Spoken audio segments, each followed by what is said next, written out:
We never know where life will lead us or what may hinder us along the way. But while every day can feel like one big question mark, it doesn't have to.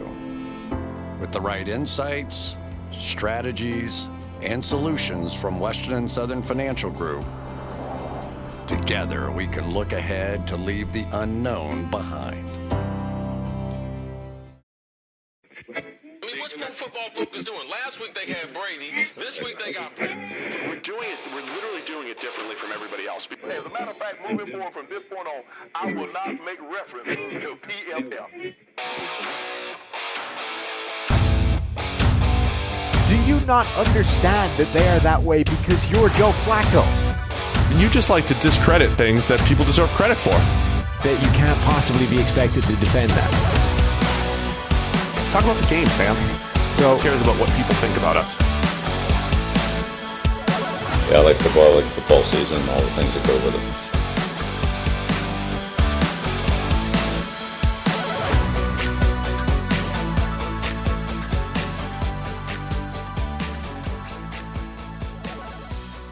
Welcome into the PFF NFL podcast. Steve Palazzolo back here with Sam Monson discussing all things Week 12 in the NFL. But first, don't forget that all first-time depositors at Monkey Knife Fight that put at least $20 into their account while using the promo code PFF will receive a free PFF Edge annual subscription. And this is the time that you want that PFF Edge annual subscription. Great content, a draft guide that comes out. You get the 1 year of access for all of that stuff. It's $40 of value for just $20.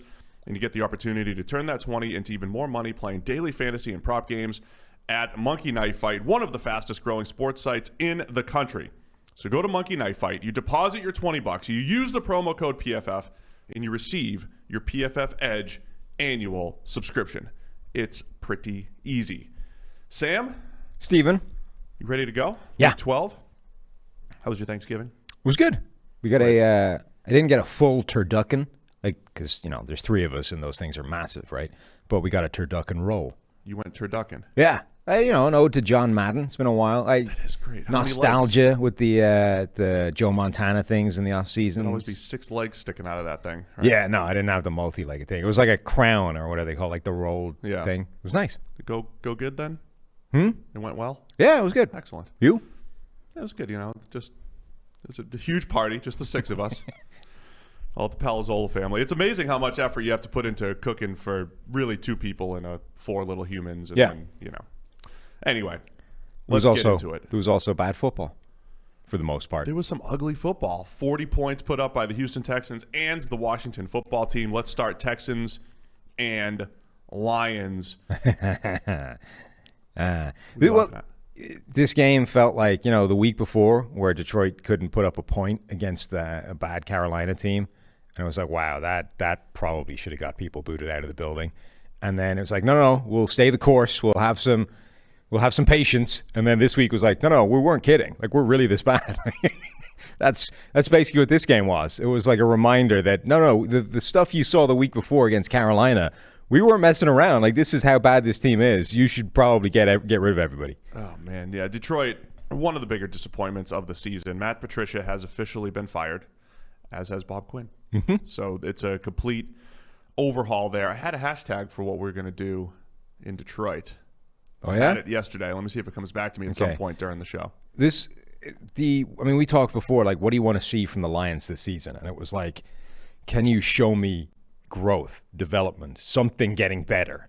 And if anything, they were heading in the other direction. Like, things were getting worse. This defense, whatever they were trying to build, there was just no evidence that was working at all at any point. So sadly, this, I think, was the inevitable conclusion. Now you have an interesting spot where there's actually a reasonable amount of talent there, but it's been designed for a system that not many people run, and you have to see what you can make out of it. And then really, honestly, the only takeaway from Thanksgiving football for me was Deshaun Watson is playing the best football of his career, looking incredible. I was going to say looking as good as any quarterback in the NFL, but then Mahomes went Mahomes last night, so that's not quite true anymore. But, genuinely looking like he's gotten better without his best receiver this season. Yeah, I mean, I think we've been covering this Watson story the whole year, just saying, okay, he's playing a little better. He's playing a little better. He hasn't had that disastrous game. And if anything, now the last 2 weeks, he's been outstanding against New England 2 weeks ago and then against the Lions. Good decision-making, spreading the ball around. I just like the way this offense has developed, too, because we came into the season saying, okay, it's intriguing with all their speed. You know me, I'm blinded by speed. They did just release Kenny Stills, who, wasn't really a part of this offense when you had Will Fuller and Brandon Cooks out there. But, thrown to Will Fuller, they had 11 catches between the two of them, 171 for Fuller and the two scores. One was a ridiculous coverage bust at the end. That was just the, icing on the cake. Brandon Cooks caught all 5 targets for 85 yards. Kiki Cutie. Love when he gets involved. And Duke Johnson, man, the guy makes plays as well, including a deep ball against Jamie Collins. So, I think the thing about the line, so from a Houston standpoint, they're a tough out the rest of the way here. With Watson playing like this, the defense is still not great, but you get a pick 6 by J.J. Watt. That was old school J.J., right? I love when defensive ends are so athletic, they don't just bat the pass, they pick it off. If you count batted passes as pass breakups, which is a little bit of a sketchy thing to do, but let's do it for fun. J.J. Watt leads the Texans in combined pass breakups this season as a defensive lineman. And he's pretty close to doing it in the last 2 weeks. Like, he had 4 batted passes last week and then the interception this week. Like, just in 2 weeks, he basically leads the team in terms of pass breakups. Here's the thing about, let's talk to Texans fans and then Lions fans for a minute here. If you're a Texans fan, our guy Eric Eager has done some stuff about just, it's tough to predict defense. It's tough to predict defensive performance year to year. One of the things he had studied, though, is if you just change your defense, you have a chance, believe it or not, you have a chance of just improving. So if you just go from, like what you're saying about the Lions, they play this Patricia scheme and it's cover 1 and it's, the Belichick tree and all that stuff. Next year, they're going to get some like zone heavy cover 2 guy in there, like Eberflus from Indianapolis or whatever. And all of a sudden you could just improve just from the change. I think both teams, the Texans and the Lions, could benefit from that. The Texans especially might spend this entire offseason completely overhauling the defense, whole new system. The offense is looking good from a pass blocking offensive line, Watson, the playmakers if they get Fuller back in there. So a lot to like, I think, from a Houston standpoint. From Detroit standpoint, are we talking complete overhaul here? Like a year from now, does this Lions team look completely different? All of the receivers are free agents. Matthew Stafford has a $19 million of dead money for 2021 if you were to release him. But does he become a trade candidate? Is it a complete overhaul in Detroit, or does he become a 1-year bridge quarterback? Right. And then they're looking for their next guy. He's going to be 33 next year. I think it should be a complete rebuild. I mean, they're going to have a shot at picking high in the draft, relatively high in the draft again. They should be targeting a quarterback, I think, and say, all right, we might be tied to Stafford for another year. But again, like, this guy is a coach killer. This is what I've been saying for a while. Like, do you think that there's any realistic chance that you're going to finally get that one amazing year from Matthew Stafford that everybody is chasing? Or is he just going to continue to be Matthew Stafford and show you flashes of this amazing talent in brief bursts, but never long enough to actually do you any good, and just string you along and ultimately get you fired when you don't find the answer to the magic potential? Or do you just say, all right, to hell with this. Everyone else has given it a shot. It hasn't worked, so I'm going to try with another quarterback? Yeah, I think coach killer is a little extreme for Stafford. If you had... I mean, he's a high-end coach killer, but that's almost worse. Like, the fact that you can be reasonable with him and then never materializes is better than that. I think the team-building effort in Detroit, though, the issue with the team-building effort started with their very first draft, where we talked about it over and over again. It felt like they were drafting for 1985. They were getting running backs and run-blocking offensive linemen and not just drafting, but just their entire team-building effort. Right. Run-stopping interior defensive linemen. And then somehow they did stumble into a trio of Kenny Golladay, Marvin Jones, and Danny Amendola, and adding T.J. Hawkinson at tight end. And just that, the trio plus the tight end in Hawkinson led to some really good stuff in 2019. Those guys were banged up here in 2020. So for a team that built a run-first attack, they ended up with kind of modern day personnel offensively that could have worked out well, but it didn't. And it didn't this year because of various reasons. It also doesn't help that, like, you know, you're there because you're a defensive mastermind, and this year more than any other year, defense is just irrelevant. Like, the league is being set on fire by offenses this year. So if your calling card was defense, you're going to look bad this season because everybody does. Like, nobody's defense is out there like shutting everything down, looking amazing. Pittsburgh, maybe, I guess you could argue, and even they have been exploited at times. So, like, if your thing is defense, you're just, you're in trouble. All right, let's go to the other game, Washington in Dallas. It was a lot closer than 41-16 would suggest, right? I mean, it's a close game, fourth quarter, and it comes down to Mike McCarthy's fake punt. Yeah. That is, was the buzz of Thanksgiving nap time. So he defended that after the game, right? And was like, that was a good call. I agree with him to the point that, look, you can't judge these things by outcome necessarily. You know, like, if you just go, it's a good call if we make it, it's a bad call if we don't, that's bad process, right? On the other hand, like, can you see, from looking at the play, can you see a way in which that was a good call? No, because... No, and I don't mean the fake generally. I mean that fake. No, that fake. The thing about a fake, he's saying it's a good call based off when we see this look, right, we have this answer. And I'm all for that when it comes to, like, there should probably be more fake punts out there because there's probably more looks that are just favorable to the offense. You just have to trust your punter generally to, like, make a throw. Particularly when you have to pick up, like, a couple. Right. You know? But this was not only deep in your territory, I don't care that much. It was 4th and 10? Yeah, I think so. So it's 4th and 10. Getting 10 yards on a fake punt is difficult. It's just the slow developing nature of the play. Yes. That would be the problem. The point of a fake punt is the trickeration, and you're catching somebody in a bad look and they don't have a chance to recover. When you go with 14 reverses and fakes and everything, that's a little too slow developing. That'd be the issue there, Sam. Yeah, didn't love it. Didn't agree that it was a good call in isolation that went bad. It seemed just bad. So WFT jumped into first place for the weekend. Days. Yeah, and the Giants ended up taking their spot. But we talked about the defensive line. Those are the two teams, by the way, in, like, pole position for the division now to win at 5 wins. Yeah. I mean, we're 12 weeks in, and I still don't want to buy into that. I still can't buy into the fact that... I'm telling you, a team is winning that division with 5 wins. Washington and the Giants. Which, by the way, the means that there. technically the Rams still lead that division with tiebreakers after 12 weeks.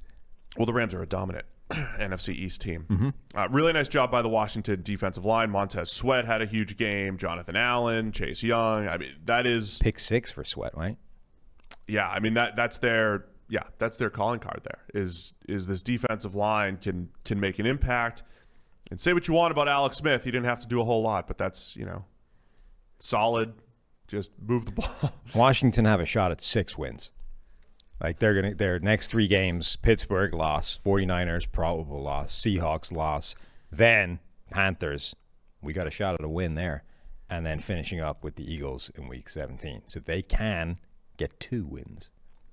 Man, you're like the NFC expert. I'm when endlessly fascinated by this division. It's the best thing in the NFL this year. Back when Barry Bonds was chasing the home run record, they assigned Pedro Gomez to be like the Barry Bonds reporter. Right. That's what he did. He only reported on Barry Bonds. Followed him everywhere, just reported on Bonds. I'm the NFC East permutation guy. You could be the guy. You could be the NFC East I'm in. permutation guy. You could be just the overall reporter. Well, I'm fascinated by both. One, how bad can it get? Like, what's the worst possible scenario that can win the division? And 2, how many teams are going to be tied for the division lead at 4-0 before somebody in the NFC East actually wins it? Yeah, man. What a fascinating division this year. So, good job by Washington. We'll talk about the Giants in a little bit. Let's get to yesterday's action. Going out of order. Talk about some of the big games. Let's start with the Chiefs and the Bucs, man. This game, I mean, it felt like the Chiefs had 60 points. Yeah. At one point, they were unstoppable on offense. Well, they scored 17 in the first quarter and 27 total. They did. And look, the only thing that kind of slowed down their offense was, I think, in the third quarter, they started to slow themselves down just a little bit. This is one of those things where I don't know, man. Like if you play a Madden player and he finds a glitch in the game and he just attacks it and he puts up 400 receiving yards and it's like, dude, come on. It's a glitch in the game. You're not good. It's the game's fault. That's what it feels like when Mahomes and Tyreek are, hot and playing like this and one-on-one all the time. Yeah. This is not even a couple. This is a few times this season where the Bucs have rolled in there with a bad game plan and been attacked mercilessly for it.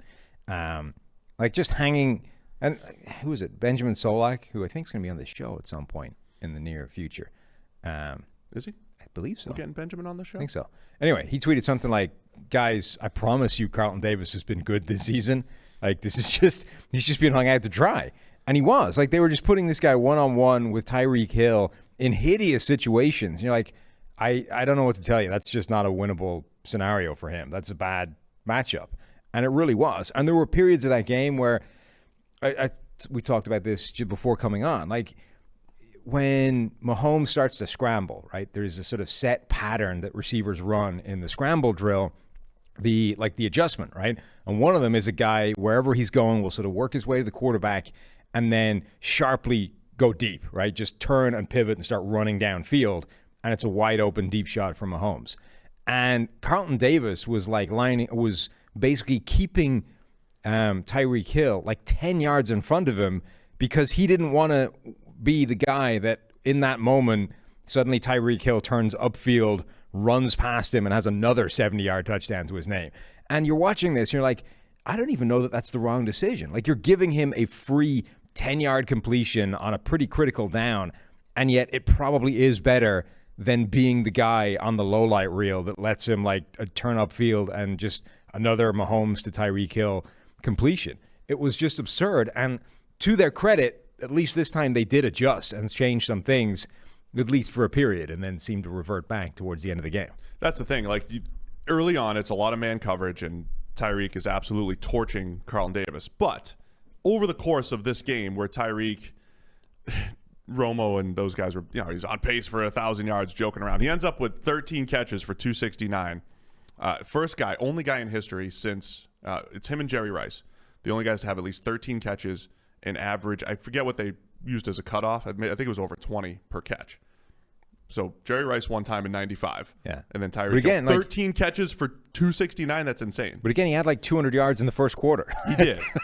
And then you started, but it wasn't all just one-on-one. Then they start hitting some cover 2 shots to Tyreek Hill. Like Tampa Bay did try to adjust. They did adjust, and they adjusted, I think, fairly successfully until late in the game where they ran back home. But this is what makes them so dangerous, and this is why it always feels like the Chiefs, every time they call a run to Le'Veon Bell, it's like you could also just drop back and see if Tyreek's open every single time, because once they loosened up the defense, there was just free 5 and 10 yard gains underneath over and over and over again. Back in the day when Mike Tice got ridiculed for the Randy ratio, and the funny thing about it is he was right.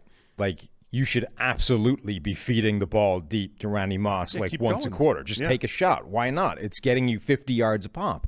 Tyreek Hill, if he gets a free release from the slot, it should be like an auto adjust, take a shot, because you can't stop it. He's too fast. He can split any coverage you run, and there's no way the guy trying to cover him inside can keep pace with him. It's just free money. Why would you not take that? So they did at least adjust. This, though, was the game, right? This is how everybody assumes Patrick Mahomes plays all the time, right? And he doesn't really. You know what I mean? Like he's capable of it, and he doesn't play that much worse than this all the time. But this was Mahomes at that transcendent level that nobody can touch. Like he was ridiculous in this game. And you come out of it and you say, you know what the scary thing is about him? He doesn't make mistakes. Like every single game with somebody else, there's at least one play in there where you're like, okay, yeah, but there was this hideous thing here. And if you just forget about that because it didn't really count and he wasn't punished for it, we just gloss over that, then you can say, yeah, that was beautiful. Mahomes doesn't screw up. Every time he puts the ball in harm's way, it's because it was a free play, somebody jumped offside, and you were like, why not? It's just take a shot. There's no punishment for it. Or it's like a punt. Like his 3rd and 17 or whatever it was, put the opposition in like a crappy position deep in their own territory. It was like a coffin corner punt that boxed them in. Like it was, if anything, in terms of like I have no idea what the EPA or whatever says, but it probably wasn't a bad play. Yeah, so there was a 3rd and long. It was basically an arm punt. Not just an arm punt, but like at but the a good 4 one or whatever, right? Right. Like it was one of those good shots to take, and it ends up getting negated anyway because of hands to the face or roughing the passer or whatever it might have been. He has made mistakes this year, though. Like, look, he does have but not many. Like no, he doesn't. And his Look, mistakes are marginal. They're not like Trubisky. This is the story, right? Coming into this game, he had like 10 or 11 turnover-worthy plays. They're not all egregious, right? There are different levels of these things, but he probably should have had 4 or 5 picks on average, given that performance coming into this game. But he has been better at taking care of the ball, and in general, for a guy that makes that many big plays, he's been incredible at taking care of the ball his entire career, much like Aaron Rodgers at his peak, much like the best quarterbacks of all time. You have big-time throws. You avoid turnover-worthy plays. Mahomes is special in that regard. So he was awesome. The one actual, I don't know if you want to call it a mistake, but bad play was the fumble in the pocket. He did fumble when they were up 17-0, and that allowed the Bucs back into the game. So a game that felt like the Chiefs had in hand because they had a cheat code the entire time. Right. They only end up scoring 27. And the Bucs, claw their way back. What do you make of Tom Brady in this game? I thought Brady, he played his best game in a while, but there's still timing issues, and he's still off, right? So he makes this incredible throw to Chris Godwin under pressure. The play, I think I said on the last show, like he just can't make plays under pressure. He did. I mean, he actually put it out there while getting hit, but he comes back the next play. Throws up a jump ball. Scotty Miller against Bashad Breeland is just not the matchup that you want there. This was also, though, remember, like the entire narrative. This is the danger of, like, you come out of primetime games, right? Come out of primetime games, something clearly obvious happened in the primetime game, and you're like, that's the narrative. That's what we're running with. That's the story. Interceptions? No. And last week it was Tom Brady can't read coverages anymore, right? He was fed with Bill Belichick the whole time. Belichick told him what to look for, and now on his own, he can't read when a team switches their safeties and disguises coverage on him. Look at what happened against the Rams, right? They rotated safeties, and Brady just starts throwing the ball straight to them all game, right? And in that game, it was right? The Rams have done that to everybody this year. Brady had a grade of 30 again when they disguised coverage pre to post snap against the Rams, right? And we said it heading into that game. The problem is, that's like the only game of the season that's really been a problem. The rest of the year, his grade in those situations was 4th in the NFL. And I haven't run it for the entire season yet, but it went up, right, based on this game. In this game, his grade against those disguised coverages was 92, right? And again, I don't think there was any. He had the most, I think, of the week, right? This was the thing. Whatever about how he's actually performing in those situations, teams do think that's the best way of attacking him because he has by far the most of them of any quarterback in the NFL. Same thing this week, right? He's got the most dropbacks of any quarterback with disguised coverage, but this week he had a grade of 92. The only quarterback with a better grade?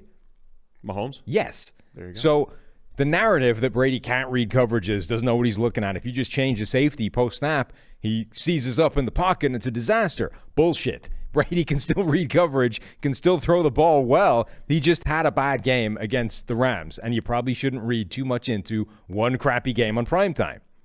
But it was 2 crappy games on primetime because the Saints game before. He is the highest graded quarterback outside of primetime. His 3 games at night. I mean, that is part of the problem. He played much better in this game. Still left a few plays on the table. This one also, they didn't force feed the ball to Antonio Brown. Yes. In this one either, right? It was like, oh, Gronk, you're open up the seam. We'll hit you. They had a couple big plays to Gronk. Mike Evans did some good stuff. I think Tony Romo was kind of all over the place in this game where it felt like he needed to praise Mahomes and talk about how awesome Mahomes is, and rightfully so. And they had the fodder for that, Mahomes and Tyreek. With Brady, it felt like he was apologizing for a lot of. He was trying to explain what you're saying, and but it comes across as like apologizing for Brady. But his point was like, hey, he's missing on some deep passes, but sometimes it's him, sometimes it's the receiver. And then the second Brady interception, he was a little bit too quick to throw a hot read to Mike Evans. And this is what I was saying earlier in the year. If I'm playing against Brady right now, I'm blitzing him like crazy. And it's not because he doesn't recognize it or he doesn't know what he's doing. It's a weakness in the system at the moment. It's the system. Romo highlighted, he's like, Mike Evans is really good at running option routes from the slot, but he has to be a hot receiver, which is a tight end thing. It's a Wes Welker thing. And Mike Evans is hot, and if he runs the route a little bit off, and it just throws things off. I want Brady rushed in a new system. Not pass rushed. I just want his process sped up. And I thought Kansas City did that overall. Now, the result was Brady hit a couple deep balls. But that was like early in the season Tampa Bay Bucks. If he hits them, they could put some points on the board. But you just make it a really small margin of error. You know what the Bucs should also be doing? This is like a small point, but this idea of, I assume early there was a lot of feeding Antonio Brown because you probably don't want Antonio Brown getting pissed off at lack of targets, given you just brought him into the building and what a headache he can potentially be anyway. He should be returning punts and kicks because he's good at that. And the only reason like he wasn't doing that before is because he became too valuable as a wide receiver. He's returning punts. To mess with that. He wasn't, there was one punt certainly that he wasn't returning. Like he should be the full-time punt and kick returner because it's free touches that he can be involved in. He can potentially break one. Yeah. And you don't have to waste a target getting him like comfortable and happy. And you know what I mean? You don't have to force feed him stuff when you can get him involved other ways that you wouldn't normally with an elite receiver. Yeah. I mean, look, if he would just come in and been the complementary piece to what they already have in Evans and Godwin and Gronk, then it works out. Yesterday felt more like that. If you're open, you're open. Great. If you're not, you'll catch a couple screens, and when you are open, we'll hit you. So I thought the Bucs offense played a little bit better. It all landed at the same point. They scored 24 against the Rams. They scored 24 against the Chiefs. The Chiefs did do a nice job making a couple stops in the red zone, and their pass rush did a pretty good job. Again, Brady made that really nice throw to Chris Godwin under pressure, but you're not banking on those every single week. Do you come out of this game more or less encouraged by the Bucs based off what we just saw? I saw people tweeting about Romo saying, "Well, now they're the Super Bowl contender because they're." He said after the game, he was like, as it was wrapping up, he's like, "I think there's better than average, like better than." He had he basically said there's like a better chance of this being the Super Bowl matchup than not, which seemed wild. Yeah, of course. I mean that's hyperbole that you get away with on TV, I guess, until people call you on it. Tony doesn't use hyperbole. The Bucs are 7-5 right now. I think the reality is they should have won one of the games against the Rams or the Bears. They should have won one of those games. If they did, they're sitting at 8-4. Brady doesn't forget how many downs are in a game. I'm saying from their perspective, they probably feel like they should be sitting at 8-4 at least, right? And their last 4 games, they have 2 against the Falcons, 1 Vikings game, and the Lions. There's a pretty good chance they're at least 10-6. They're very good chance they're sitting at 11-5, making a playoff run. You were talking off air about they just need to click in the playoffs. Yeah, I don't think that this is a team that needs home field advantage or seeding or whatever it is. I think they just need to have worked their crap out by the time they hit the playoffs, and they're good enough to beat anybody. Particularly, it's not like Brady doesn't know how to win on the road in the postseason. Like Brady can win wherever. This team just needs to have answers. They need to hit the postseason, and if a team rolls in there and blitzes the crap out of them, they're not on different pages again when it comes to hot routes, right? All these kinds of things. If the Saints roll in there and they do what they did to them last time, they have answers. They have intermediate routes. They have something in the system, right? They just need to have spent this season essentially identifying their own weak points, right? Self-scouting, figuring out where the holes are and patching them over so that when they get to the playoffs and they run into the best teams that can throw a game plan at them, they have some answers. I just don't know that Bruce Arians and his system, I don't know if they're that great at adjusting to all that stuff. I mean, they've definitely adjusted the system a little bit to Brady this year. I just don't know if they're fully equipped there. And again, Romo was highlighting all this too. They're not using motion. It's a static look, or they'll use a little bit of motion, but not like the type that's actually giving you tells on the defense. It feels like that's the type of stuff that does need to be incorporated a little bit more.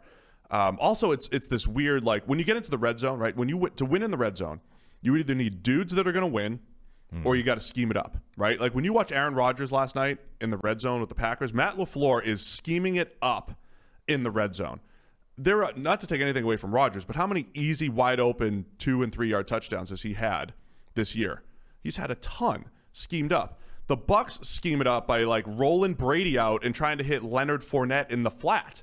Like that's not gonna cut it but they've got the dudes, right? Mike Evans wins, Gronk wins. There's something that's lacking compared to some of those other offenses, I think. What are you saying about Lenny? Man, hey, Ronald Jones did a nice job out of the backfield. He took that. I mean, he's talented. His problem is he just can't catch the ball. Like, if you get it in his hands and it sticks. If he doesn't look clunky, he's got some speed, and that was a legit play there. Chiefs still the best team in the NFL? So why are you trying to get me in trouble with Steelers fans? They're not listening to this part of the show anyway. Oh, then yeah, sure. Okay. Yeah, I think statement game. Mahomes the MVP? Yeah.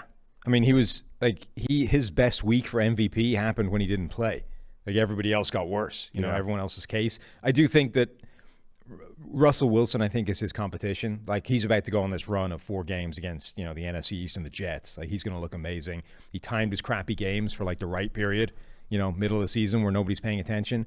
His candidacy will be hard to beat. But if Mahomes plays like this for any extended period of time, it's not a question. Yeah, like Rodgers had the 4 touchdowns and good stats and everything, but Mahomes just, like you said, transcendent Mahomes yesterday and in a big game against a Bucs team that is still pretty good. So good job, Chiefs. Let's get to some of the other stuff. AFC South, it's pretty difficult now. Hashtag. Tennessee Titans and the Indianapolis Colts. It's catchy. Look, I nailed a couple predictions this week. Yeah, I think I took Tennessee, right? It was a long time ago. But I said it's Tennessee's dudes against, I keep using that term. Tennessee's got the high-end talent. How's that offensively? Okay. Against Indianapolis, better just all-around team. And it was another, Derrick Henry game, A.J. Brown. A.J. Brown taking dig routes to the house. Yeah. That's what Julio used to do that on the regular. And I mean on the regular, like, once every 2 seasons. You see that? That's fairly regular. To take a 15 to 20-yard pass and turn it into 70 consistently. Brown's done that a few times now in his career. It's just... Well, this is the Titans this year, right? It's like they kind of potter along okay, and then Derrick Henry and A.J. Brown just become impossible to tackle, and then they win. That's when they win games, right? It's a couple of times now where they've been, hanging with pretty good teams, and it's been okay, and then Derrick Henry and A.J. Brown just dominate and cannot be stopped, and that's when they win. And that was this game. That was the Baltimore game. Like, Henry late in this game, A.J. Brown early in the game, and then also houses the onside kick attempt when the Colts are trying to come back. But that's been the story of the Titans, is those 2 guys are physical freaks, right? Yeah. They are just too big, too powerful, too difficult to stop. A.J. Brown's got speed as well. I mean, he is all the things that we talk about DK Metcalf just being a matchup problem. The same thing is true with A.J. Brown as well. And those 2 guys are on the same team in college. But the Colts just ran into that and didn't have an answer, particularly with DeForest Buckner missing. So they were already light and, challenged up front heading into the game, and Derrick Henry just ran riot over them. That was a big story. Absolutely. DeForest Buckner not being there. There's a couple other COVID cases for the Colts. The run defense for Indianapolis was just atrocious. When the grades come out, this will be one of the worst graded run defense effort you'll ever see. Like, it's in the 30s right now, as of right now. So that is another one of the stories of the game. We poo-poo on the running game quite a bit, but if it's dominant, it's dominant. And if it's successful and you can move the ball at that type of clip, you do it. So Derrick Henry was difficult to stop, man, and it was just it's what makes the Titans difficult is, you got to tackle Derrick Henry, you got to cover A.J. Brown, you got Corey Davis, and Tannehill did a nice job again distributing the ball. He's still playing.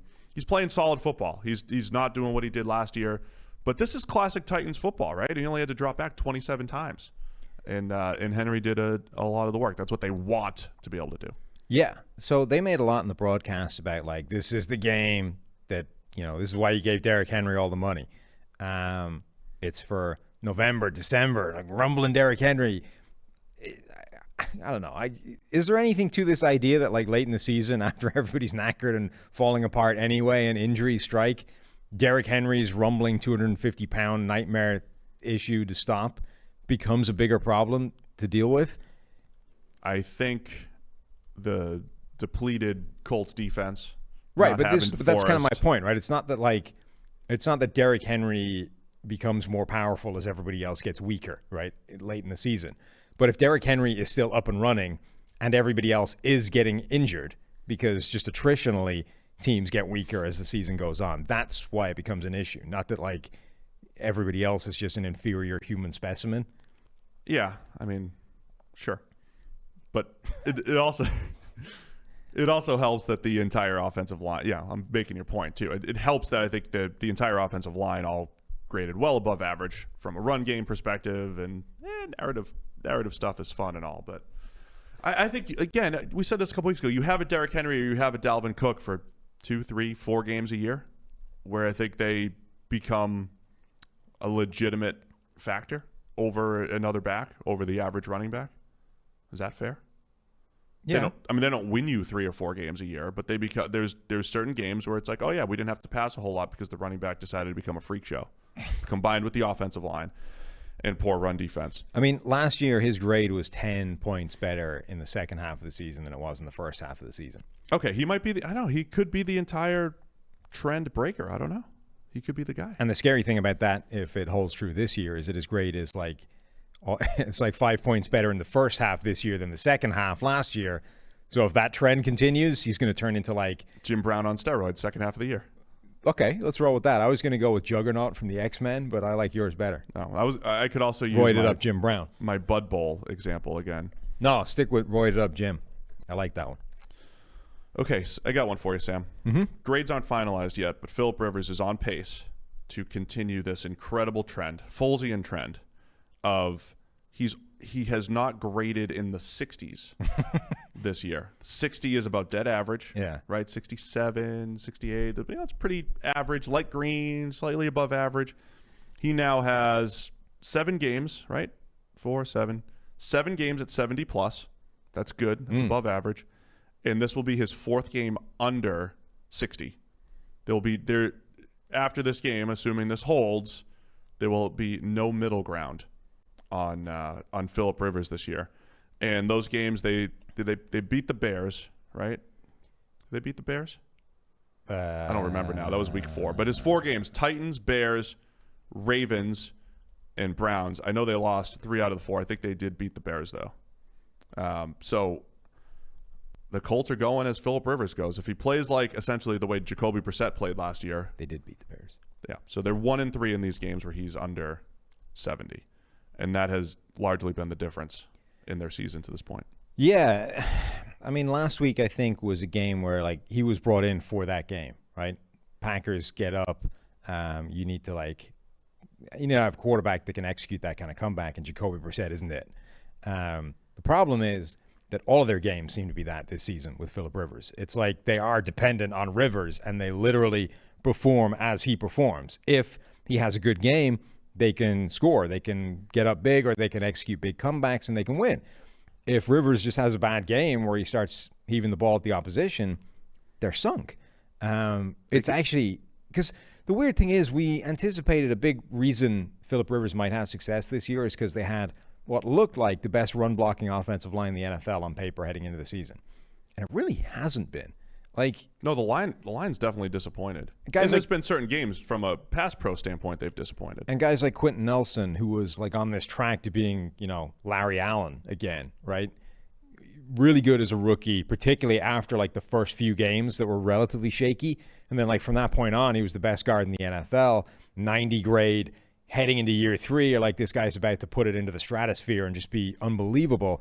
And it's taken a big step backwards. Like, it's not like he's bad. He's still really good. But he hasn't. He's become worse than he was a year ago, rather than even better, which was where we thought he was headed.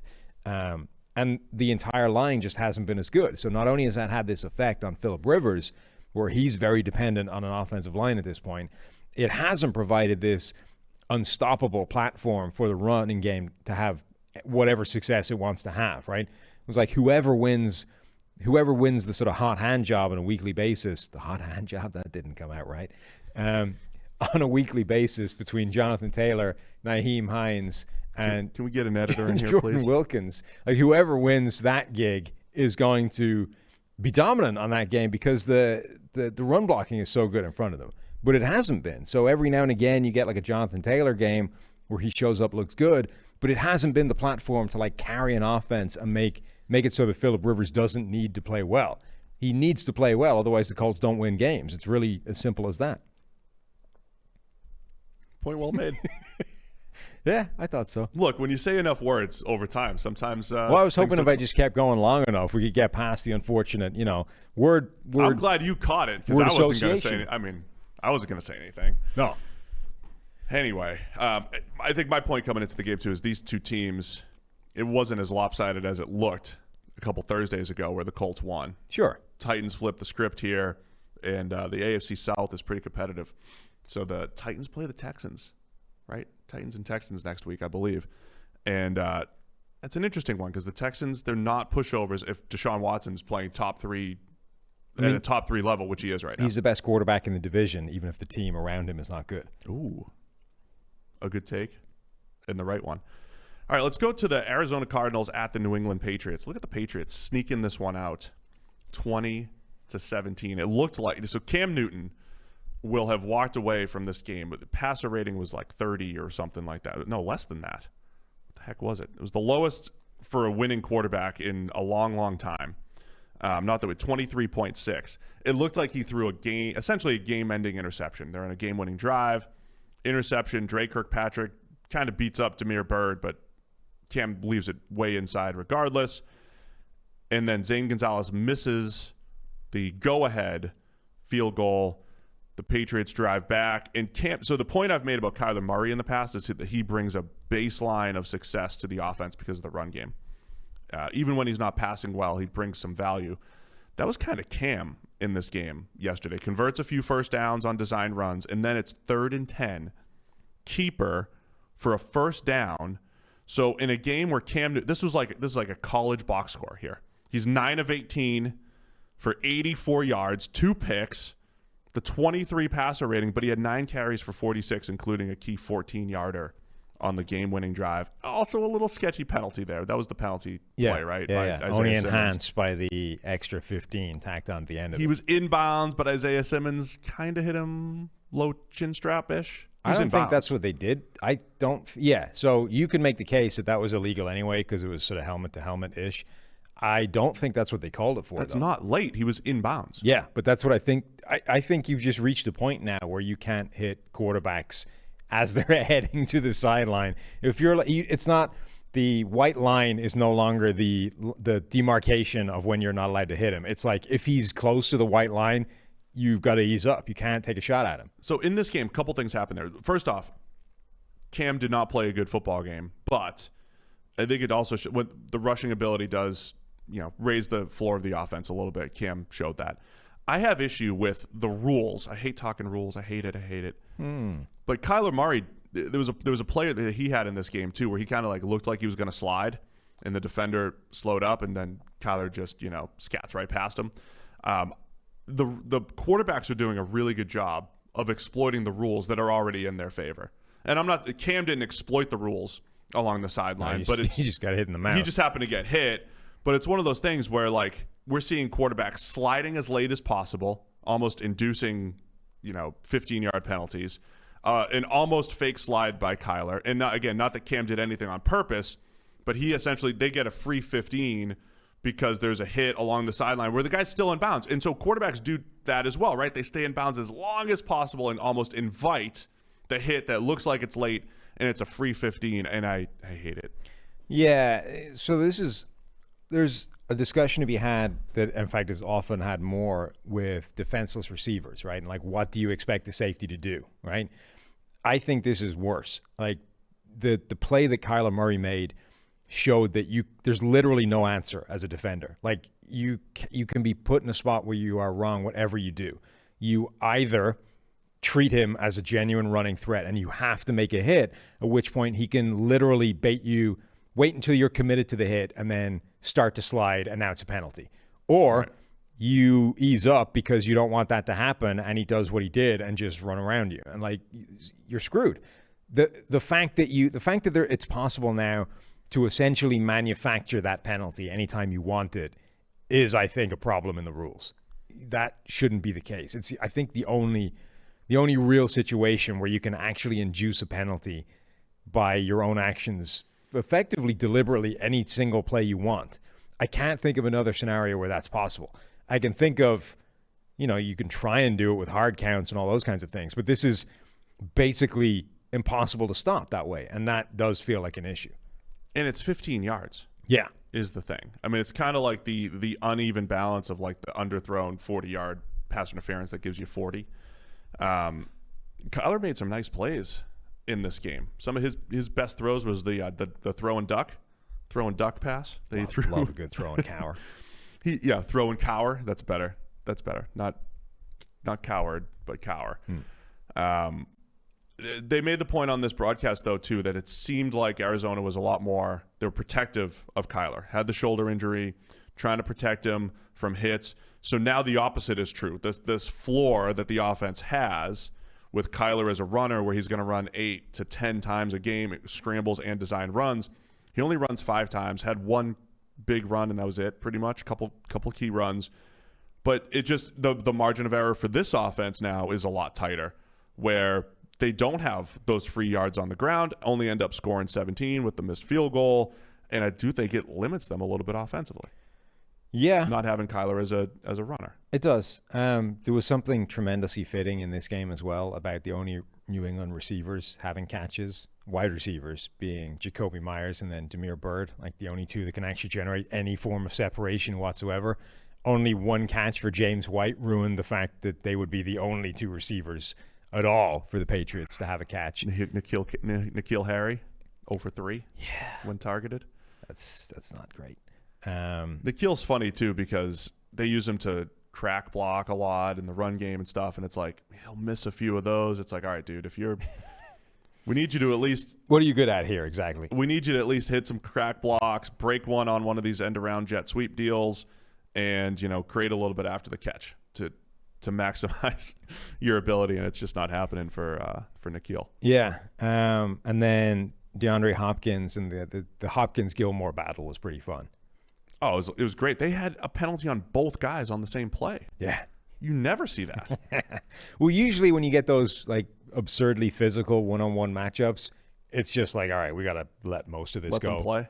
Well, because otherwise, we've had this before, like, Richard Sherman and Brandon Marshall had one a couple of years ago where it's like, we would throw a flag on every play if we actually call this crap. We've just got to let this go until somebody does something like so egregious that you can't not throw a flag on it. The one play, it was like Hopkins like pushed off, and then Gilmore grabbed him, right? So it's like, all right, yeah, it's pass interference. I think it was like hands to the face first. It was like a push off to the face, which Gilmore then like countered by grabbing the jersey. Just grabbing him, so yeah, we'll just call it penalties on both guys. Patriots inside defenders, so the linebackers, slot corner, Jonathan Jones. A lot of guys played pretty well. Jamon Bentley making some plays in coverage. Kyle Duggar, one of their guys to watch, New England, their developmental safety that has become a pretty useful player for them. So a classic gritty win for New England with almost no pass game to speak of, and here they are now at 5-6. Arizona falls to 6-5. 2 weeks ago, we were talking about Arizona tied atop the NFC West, and now they're really battling for a playoff spot in the NFC. This is, I think, classic for the Patriots this season. They're not good, but they're dangerous. They still have teeth. The coaching ability and the game plan skills and the talent that they do still have in terms of, the floor that Cam Newton brings and all those kinds of things. They're not a good team, but they're still scary if you have to face them and you actually need wins on your schedule, because a game like this can happen where you need to rely on your kicker to make a shot and he doesn't happen and you end up, going away with a loss. They play the Chargers next week, a team that is the opposite end of the spectrum the way they've managed the game. So they play the Chargers to try to get back to 500, and then it's Rams, Dolphins, Bills, Jets. Rams, Dolphins, and Bills games are all difficult. But again, I think the Patriots are one of those teams they're going to be playing, one score. Their last 5 games have all been within one score, and they're 3-2. And that just feels like that's what's going to happen with New England the rest of this season. Speaking of the Chargers, let's go to their game against the Buffalo Bills. Bills got up quickly. I thought this was a game that showed the Bills all-around team again. their defense played pretty well. Pass rush was getting after it. I know we say this every week against the team that played the Chargers, bottom 5 pass blocking team, but the Bills from Jerry Hughes, Ed Oliver, those guys were getting after it against Justin Herbert. Josh Allen had some rough plays in there, but trick play for a touchdown, 20-yarder to Gabriel Davis from Cole Beasley, 21-yard touchdown run from Devin Singletary. So Buffalo, all-around team effort, good job by them. Chargers, but they kept trying to give the Chargers opportunities. Fourth quarter turnovers, fumbles by the Bills, Josh Allen interception. He fumbled twice on one play, dropped the snap. You said it was 3? I didn't see, I didn't go back and study the replay, but that honestly might have been 3 fumbles on one play. Dropped the snap, picked it up, immediately dropped it again, picked it up, gets it knocked out again. Like that, I don't think I've ever seen that if it was 3. So the Bills did everything they could to let the Chargers back into the game, including a 4th and 27 prayer for a first down. And then the Hail Mary.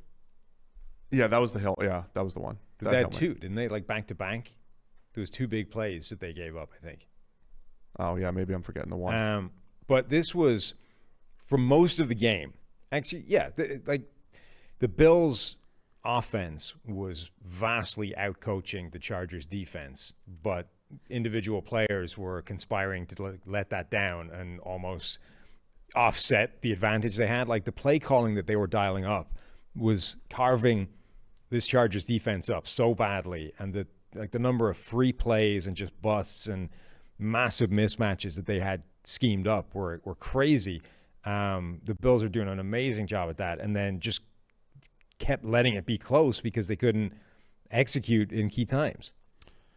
Multiple turnover-worthy plays from Justin Herbert on the other end. So yeah, the Bills again, I think it was an all-around team effort for Buffalo between all of the contributions that they had on both sides of the ball. And the Chargers on the goal line, man, they had one of the funniest plays you'll ever see, a QB sneak while the entire offensive line was pass blocking. If you haven't seen it, not ideal. Let's paint this picture. The line is pass blocking. The quarterback is trying to sneak it, and it ended about as you would expect. Yeah, which if you think about it means they're heading in the opposite direction at the time. Pass blocking, the offensive line is dropping back to create this sort of cushion pocket. Sneak, the quarterback is trying to drive forwards, to get a small amount of yardage. It was one of those plays where, the quarterback starts off in shotgun, sees a gap, comes up under center, takes the quick snap to drive forward and get the free yardage. Only evidently somebody didn't get the message. And by somebody, I mean all of the offensive line, which feels like a Justin Herbert error, right? Yeah, I mean, I see people trying to blame the coaches. No, obviously the coaches. Look, if he has the freedom to make that adjustment, right, yes, which is look up and let's see the gap, right? You see the gap, you look up, you're like, oh, look, there's a free sneak here. If I want it, I'm going to go under center, snap the ball, quick snap, free yardage, right? It's on you to communicate to the offensive line that that's what you're doing. Otherwise, they're not going to know. So, after all that mess, the Chargers were down 10. They had the prayer, Hail Mary, 4th and 27 conversion. They run up to the line and then ran a running play with no timeouts. Their only shot was quick touchdown, onside kick. And they needed 2 scores. You can't do that. Whatever about 1 score. All right, we have enough time to run a play here and hope we get in. If not, we've still got time.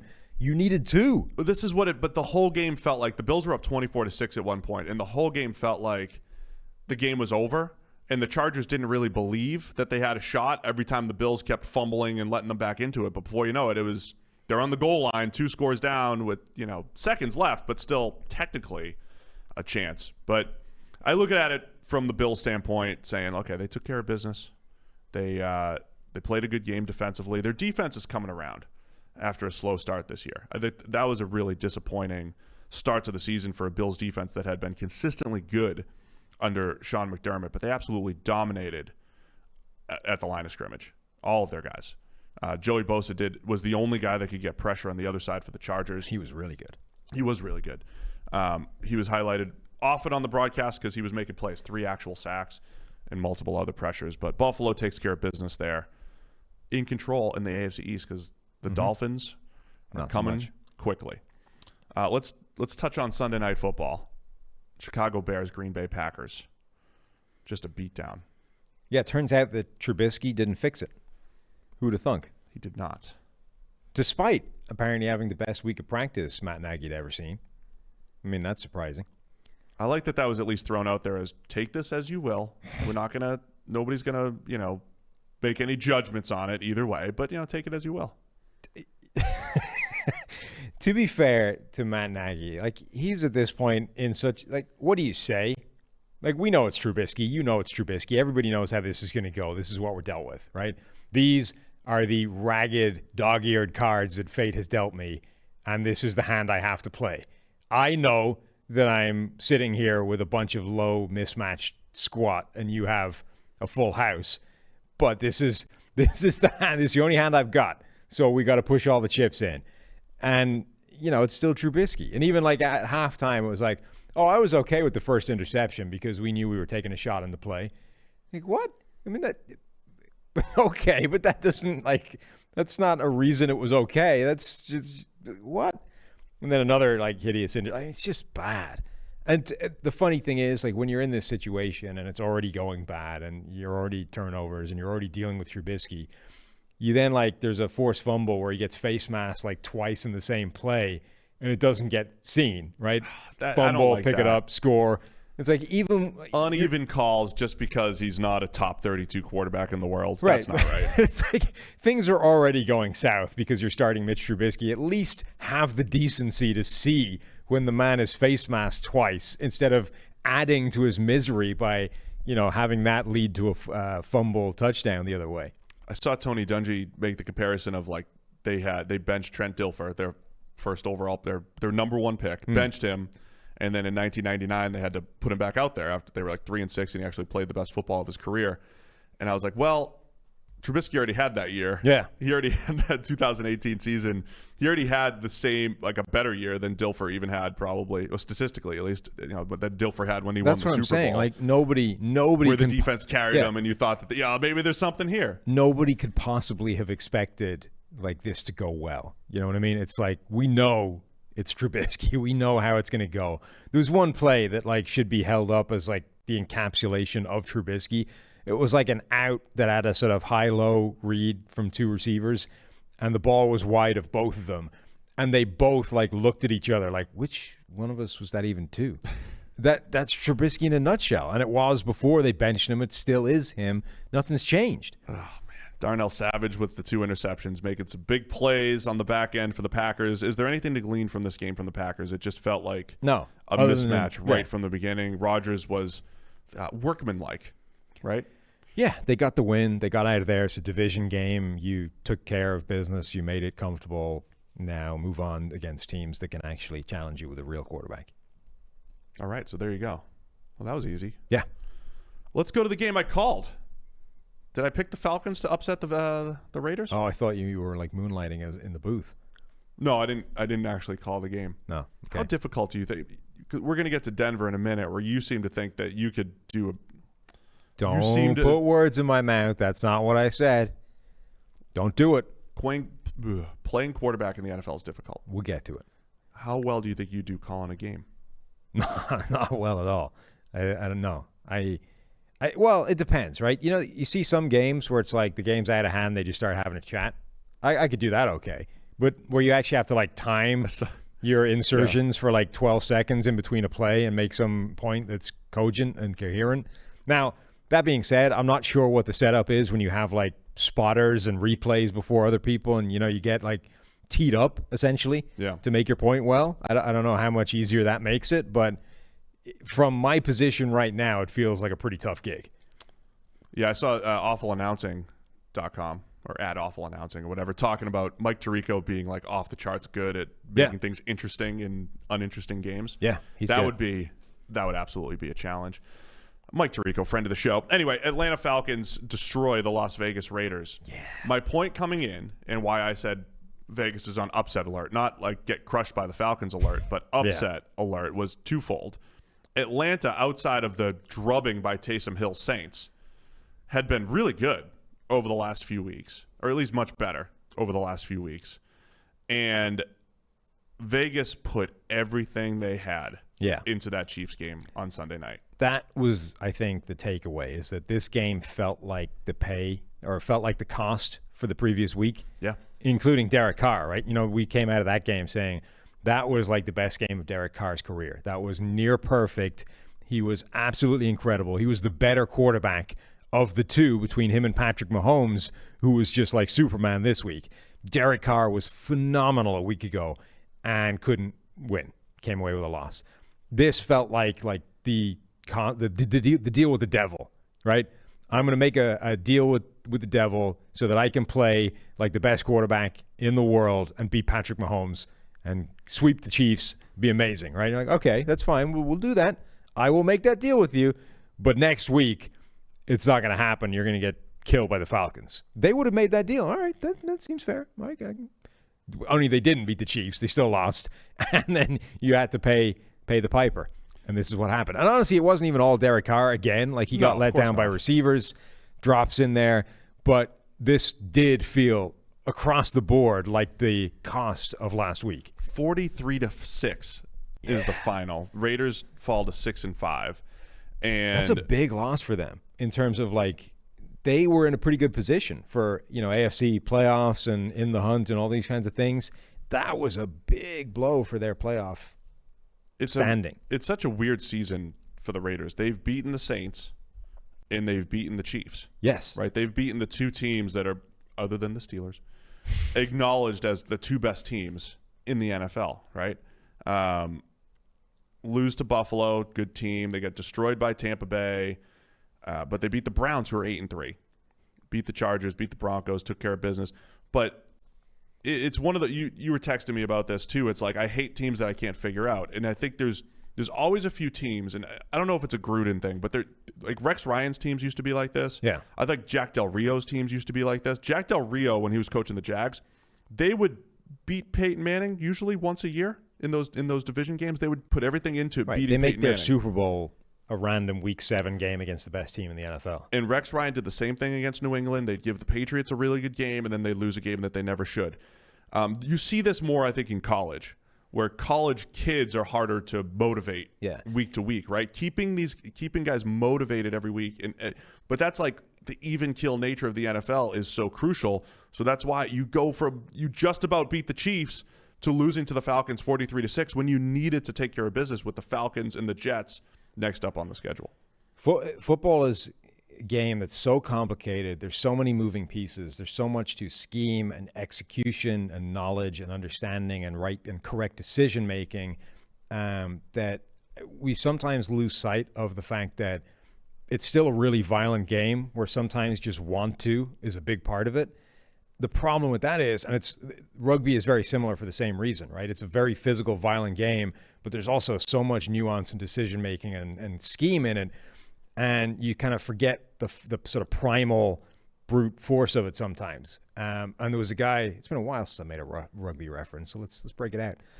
Paul O'Connell, great Irish lock. At PFF Rugby, moving along here. Great Irish lock used to say that, look, there's only so many times you can go to that emotional well. You know, you can't do that every week, right? Every now and again, you can get yourself up to that emotional fever pitch and just overwhelm the opposition because you want it more than them. But you can't do it every single week. It just doesn't function that way, right? You get numb to it. You get immune to it. I think that's what you see with football, is that every now and again, you can get yourself up for that game and be better, essentially, than an opposition that is significantly better than you talent-wise because you got up for it more than they did. But you can't do that next week and then the week after that and the week after that. There's only so many times you can go to that well in the course of a season. And some coaches, I think, are pretty good at finding it every now and again, but you need the answer for the other 15 weeks. Yeah, you do. Sorry, I was just checking something out. Okay. You're going to that's fine. That's fine. I was just making a really insightful point there on behalf of Paul O'Connell. And you go ahead and ignore I'll replay and make sure I've got the right call. I mean, my rugby knowledge is going through the roof really lately here over at PFF. So I think the Falcons, so I mentioned earlier how the Bucs have to play the Falcons twice, and maybe they could win out. The Falcons are becoming a tough out. Are they similar to the Texans, where the defense has been a train wreck? Matt Ryan's not playing at Deshaun Watson level, but he's been solid his whole career and still this year as well. They're going to be a tough out. Yeah, I mean, that's the most disappointing thing from the Raiders' perspective is that that Falcons defense is garbage, and they only put up 6 points. That's bad, and it knocks them out of playoff not contention, but out of playoff seeding. Bad. The Falcons, obviously they're not the Patriots. There's a lot of differences, but they're dangerous in a similar kind of way, right? Not necessarily because of the game plan thing, the scheme, the week to week, but because on any given week, Matt Ryan to Calvin Ridley and Julio Jones when he's out there, and they have a lot of weaponry still that can put up points in a hurry, and sometimes you're not going to fire on the other side. And if you don't and they do, you end up with what happened this week, like a 40-point beatdown. Man, disappointing. And look, again, I think it's just that week-to-week nature of the NFL. It is difficult to be good every single week. The margins are fine, even amongst teams that are, like, in theory, much better than each other. Like, it doesn't take much for you to be off and them to be on, and suddenly the game is completely different the way you thought it was going to go. That's why I think that's why you're not what your record is, right? Yeah. You can't just go into games and say this team's 3-6, this team's 6-3, 6-3 is way better. I mean, you sometimes you're just a handful of plays different. Yes, and it leads to those 3 games of difference. All right, let's get to this New Orleans-Denver game. Okay. Here's my point before we even touch on this thing. If you were going to come onto this show, you, Sam, yes, and say, it was cold in Cleveland, throw the game out, it's over. Who cares? Who cares about the Cleveland game? It hailed once a little bit. Let's throw it out. There's no way you're going to spend more than 30 seconds talking about this game and glean anything. I don't want to make a Broncos-Saints game. I don't think you have. There's no predictive point to make out of this game. Certainly for Denver. I do, on the other hand, have many points to make about this game. All right. Well, first of all, let's at least set the scene. Well, what happened? Yeah, that's where I was going first. Jeff Driscoll got COVID or was exposed to COVID, and all of the other Broncos quarterbacks, all of them, were deemed close contacts. And the reason for that is they apparently showed up during their off day on a Tuesday to watch film together in the facility, took their masks off. So they were all ruled out for the game, basically, right? Yeah. And the league essentially said, no, we're not moving a game for competitive reasons. Denver were like, please put this back to Tuesday so that one of our quarterbacks can play the game. And they were like, no, that's a competitive reason. The only reason we would move a game is if there's a risk of exposure. And since you've isolated all the quarterbacks, that isn't the case anymore. So Denver couldn't play a quarterback in this game, right? And you can't bring anyone in off the street because they can't clear COVID protocols in time. So somebody in the building already had to play quarterback for Denver. So who was in the building, Sam? Well, this was apparently such a disaster for them. They genuinely petitioned the league to have a QC coach start at quarterback for them, which is mind-blowing. They thought that their best chance of having a viable quarterback in this game was a QC coach because he knew the system well enough. Now, he was a college quarterback as well some years ago, but this is not a guy with like any kind of NFL experience playing quarterback. They didn't do that. They ended up starting a practice squad wide receiver who was a college quarterback before he transitioned to wide receiver.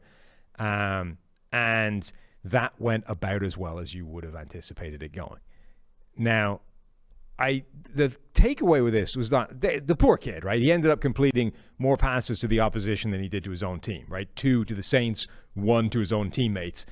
Kendall Hinton, he ends at 1 for 9 for 13 yards. Yeah. So no touchdowns, 2 interceptions. Ugly day for him. Basically a no win. Not even a no win. No shot. Had no prayer, right? Poor guy. I was vaguely shocked how little help he got from a schematic point of view, like how little was dialed up to actually give him anything free, anything cheap, anything easy, nothing, right? My other takeaway from this game is, wow, did the Saints dodge a bullet in terms of having somebody looking that bad on the other end of the scale? Because for the caveat you brought up last week, it's like, yeah, the Taysom Hill thing looked pretty well. On the other hand, the Falcons, right? This is like the flip side of that. It's like, oh, wow.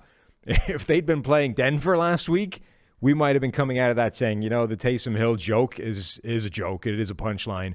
This is not going to function at this level. This is bad.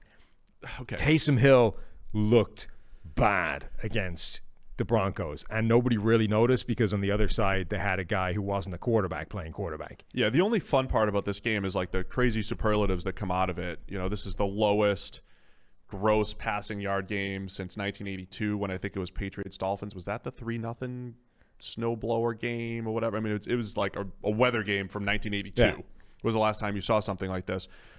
Just after the 2-minute warning, the Saints had 14 passing yards and -13 on sacks, giving them 1 net passing yard, the Saints, to the Broncos 0, who didn't have a completion or a sack. I think there's a point. So let me make the same point I made about Cam and the Patriots. Cam came out of that game with a 23 passer rating, but he had a couple key rushes and all that. The Saints ran for 229 on 44 carries. They ended up scoring 31 points. And I know that you get short fields when you have the turnovers coming from the Broncos and all that stuff. Do you view it as the Saints, you can win ugly? You can not just win ugly. I'm not saying that you win. If they won 6-3, right, you would be like, man, they're really winning ugly. They're putting up points in an ugly manner. So it's like, okay, Latavius Murray's going to run for 124, and Kamara's going to average about 5 yards per carry, and Taysom still ran 10 times for 44 yards and 2 touchdowns. So the college box score again. He goes 9 for 16, throws for 78 yards and a pick. But, hey, he added 44 yards and 2 touchdowns on the ground, and the rest of the run game around him was efficient. Is this, again, the floor for Taysom Hill's Saints offense? That, yeah, he's not going to look like a polished passer. He's not going to look anything like Drew Brees, but you can still create offense in a run-first manner and score 31. Yeah, but you can when the other team doesn't have a quarterback. Like, this is the problem, right? Agreed. This is why... That's a factor. Yes. This is why this game, there's no real sort of takeaway in broad terms, because it's one situation was so bad it completely warps anything you want to look at. Taysom Hill comes out of this game with a grade of 45, looks like a disaster in the passing game, looks like a non-viable NFL quarterback, but they still put up, the argument would be, well, they still put up 31 points and won the game comfortably. You're like, yeah, well, that's easy to do when the opposition literally cannot complete a pass in the game. One pass all game, and they threw it to you twice. And that you can score 31 points doing almost anything when that happens. If they faced any kind of viable opposition in terms of offense, what would that have actually produced? And that would be the concern for the Saints is, okay, what is Taysom Hill grading at a 45 level, throwing less than 100 yards and causing a turnover?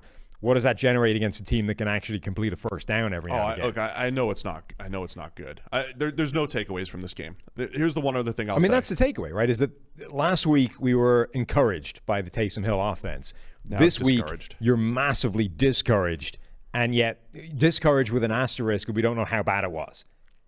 I feel bad for Kendall Hinton. We're not going to trash him at all. It did feel like if you did put a high school level quarterback out into an NFL game, what would it look like? I mean, it's just you don't have a shot. For all the people on Twitter who said that they could accidentally hit a home run or complete a 40-yard bomb or sack a quarterback and all that stuff, you probably can't. I mean, that is a big takeaway. Is like, how hard is it to play quarterback in the NFL? Turns out really hard. Really difficult. Like, for whatever you joke about the crappy quarterbacks in the NFL, not even the starters, right? The guys that are backups that have no real shot. Those guys are amongst the most talented players in the world, right? Yeah. This is the elite of the Matt Barkleys of the world, right? Who you're like, that guy can't start a game in the NFL. A guy who's a barely functional backup. Like, Matt Barkley has been distilled from the elite quarterbacks of the college game, makes it to the NFL, not really good enough to actually have a major part other than a backup, and he's still amazing compared with the general standard of quarterback. Just because a guy once threw a pass, you can't put that guy in a lineup and expect it to even be functional, let alone good. So here's the argument I would make against the NFL, saying, hey, we don't want to move it. What's that? Generally? Just in the specific, rather than just against the league. The league making this game be played. It's not so you don't want to. I think they did want to make a point. Hey, Denver, take care of your guys. You screwed up. Yeah. At the same time, it's a physical game. In baseball, if you put somebody incompetent out there, nobody's life is in danger, really, unless you put a guy out there that throws 100 miles an hour who could hit you in the head with a ball. has no accuracy. There are careers on the line here. Like if Kendall Hinton is throwing hospital passes over the middle, or just the fact that like guys are losing money. Like Jerry Jeudy had no catches. Jerry Judy's going to be up for a contract in 3 years. Tim Patrick is a free agent. He's up for a contract. Like people's careers. Or bonuses. I mean, bonuses, contracts, and all this stuff. They completed one pass for 13 yards. Like the statistical anomaly that is this game counts as 1/16 of your season, Broncos, right? And Janoris Jenkins maybe made money because he had a pick, right? And Chauncey Gardner-Johnson made money because he had a pick that was handed to him by a guy that couldn't even play quarterback at Wake Forest. So I don't like that. Like, I don't like the integrity of the NFL looking like this. And I know it's a different year. It's a COVID year, and we talked about this in the summer. What happens if the entire QB room gets COVID? Well, we just found out they're going to put a backup quarterback from Wake Forest in there potentially, and you just deal with it, Broncos. But I don't like it, and I think the fans lose out. I think everybody loses out, other than the fact that you love this thing and you want to see some creativity and everything. Right? I do. So I'm the guy who every week when like the starter goes down, the backup comes in, the backup gets hurt, and suddenly you're down to your third string quarterback, and it's like they always, down to Tracy on the sideline, who's the emergency quarterback, right? I'm always the guy that just out of comedy curiosity wants to see the emergency quarterback just to see what that offense would look like. Turns out that offense looks like crap, and it's really not. It's not worth the entertainment value, which is what I thought was going to happen. I think the best argument against that is when does a competitive imbalance become dangerous? Like, when does it become a safety issue? And this poor kid was hung out to dry and had no shot. His safety, his teammate safety, his safety, everybody's safety. At what point is it dangerous for him to throw him out there and expect him to play quarterback without any idea how to get it done and without that much help from his system? Forget the competitive balance thing, right? Denver were going to lose this game the second it went that way. The game went out to like a 15-point spread, and the Saints were covering that in the first half. The competitive thing was out the window. Like, at some point, this is not fair to hang this kid out to dry like that, and that, I think, would have been a good reason to move this game. Saints hold on to the number 1 seed in the NFC. Taysom Hill's Saints, number 1 seed in the NFC. All right, let's get through some of these other games. San Francisco 49ers pull the upset against the Rams. The Rams are coming off that Monday night game against the Bucs. Defense playing great all season. Defense played well again. They made plays and kind of hung with them, but the Rams offense is just brutally inconsistent. It seemed like they had turned a corner and turning it over like crazy yesterday against the 49ers. Is Shanahan the only one that can, I don't want to say figured out the Rams, but somewhat figure out this Rams defense? I've given up trying to make any sense of the NFC West. Oh, good. It's nuts. Doesn't make any sense. Never. Week to week. It's crazy. It's madness. We know the Seahawks are going to go on a 4-0 run, 11, look great. I don't know. I merely saw the quotes that Kyle Shanahan had about Deebo Samuel, where he was essentially like, I love that guy. Yeah. Deebo Samuel comes back off injury, catches 11 of his 13 targets for $133. And busts through a bunch of tackles. Yeah. He is just evaluating receivers is tough, I think, overall. It's like you see guys that just make incredible plays in college. And, is it going to translate at the NFL level and all that stuff?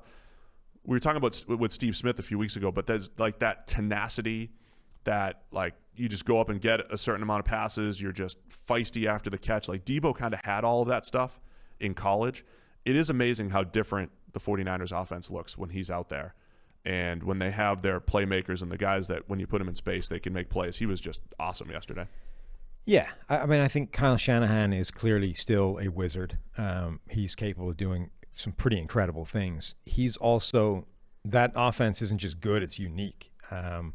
They want different types of weapons than everybody else. They don't want, they're not, it's not that they wouldn't take him, but they're not looking for Julio Jones, right?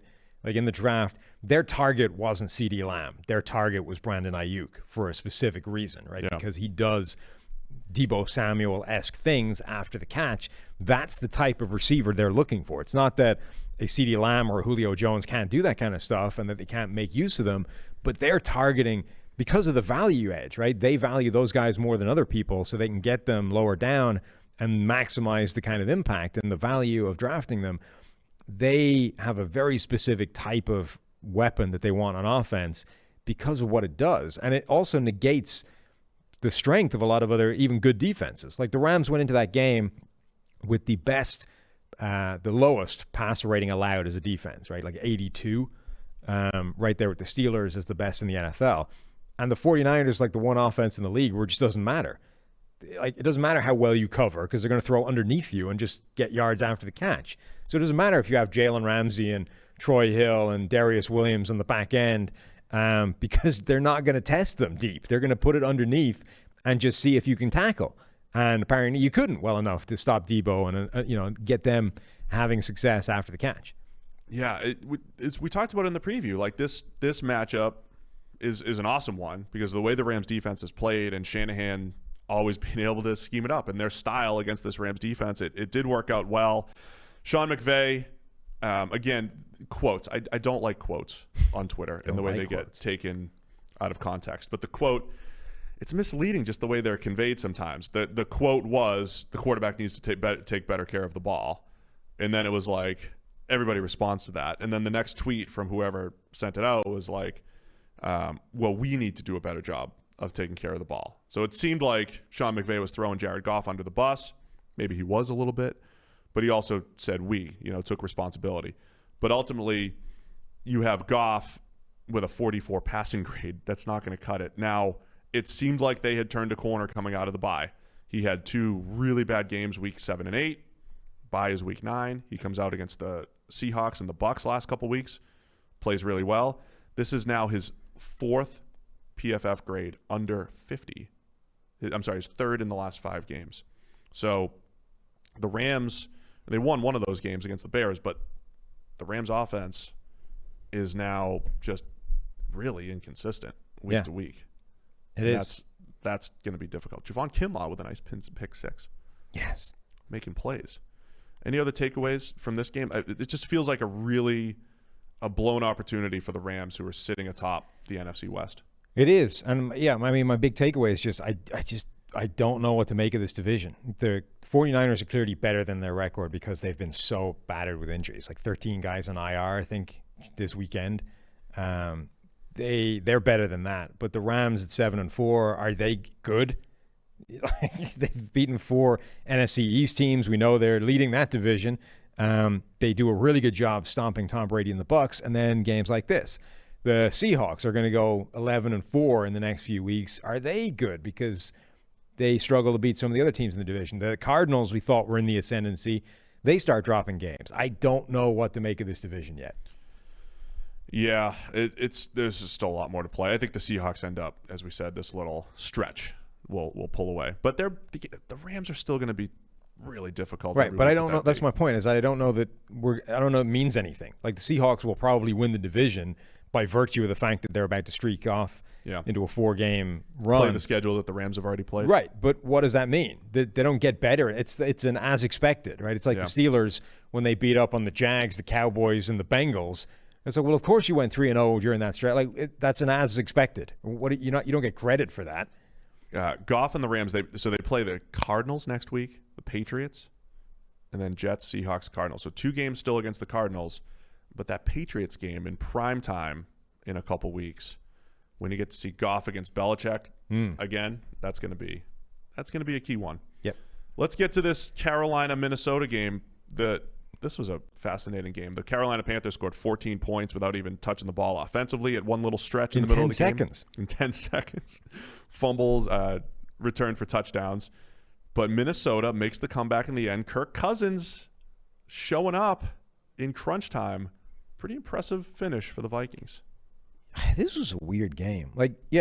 Jeremy Chin scores back-to-back fumble recovery touchdowns.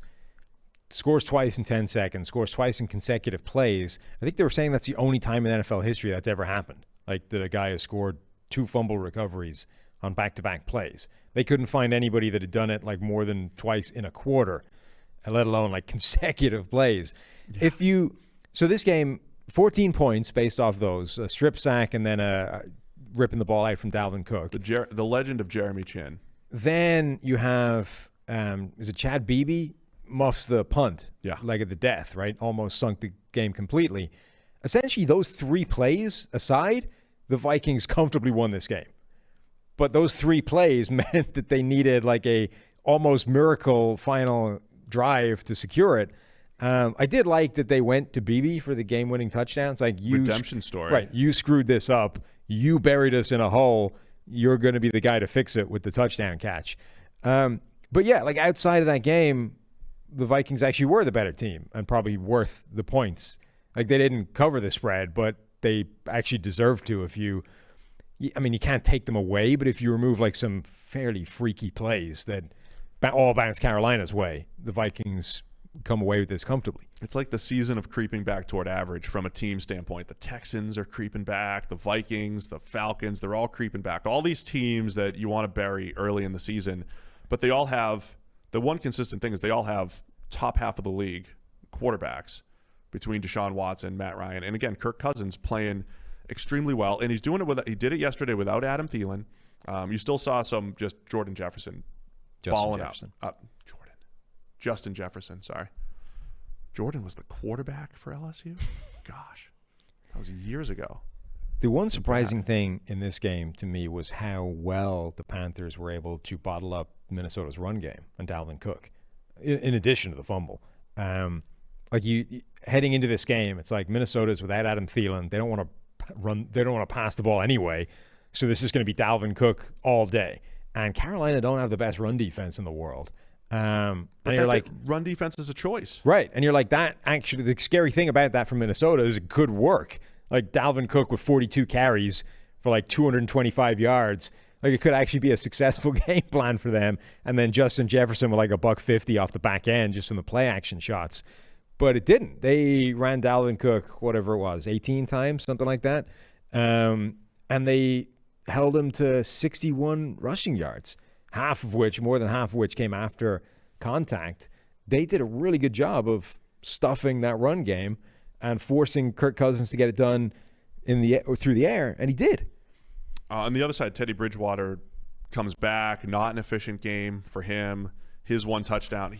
He's had some freebie touchdowns this year. 41-yard Phillip Rivers special, the shallow cross for a touchdown. Robbie Anderson running with a dude wearing 95 on his back, chasing him. That doesn't feel like it's going to go well. Robbie Anderson, I wish I made this point back in week 1 to fantasy owners. Oh, yeah?